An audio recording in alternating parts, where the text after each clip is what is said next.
Habari njema. Je, umeokolewa na kuwa na uzima wa milele?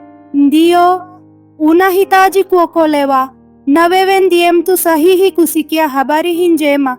Kwa hakika mwisho wa maisha ya mwanadamu una sehemu mbili tu: adhabu ya milele katika moto wa jehanamu, au uzima na wokovu wa milele pamoja na Mungu. Mahali utakapoishia inategemea uamuzi wako binafsi. Ikiwa utaamua kuokolewa na kuwa na uzima wa milele pamoja na Mungu mbinguni, kuna nia moja tu: kutubu dhambi zako na kumwamini Yesu Kristo kwa imani.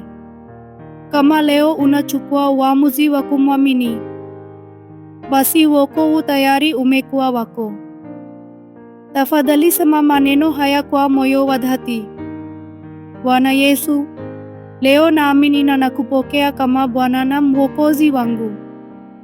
Tafadhali ingia moyoni mwangu na uniongoze katika njia zako. Amina. Ikiwa umeyasema kwa moyo wa kweli na kwa unyenyekevu, basi leo umeokolewa, na Baba wa mbinguni anakushangilia kwa furaha kuu.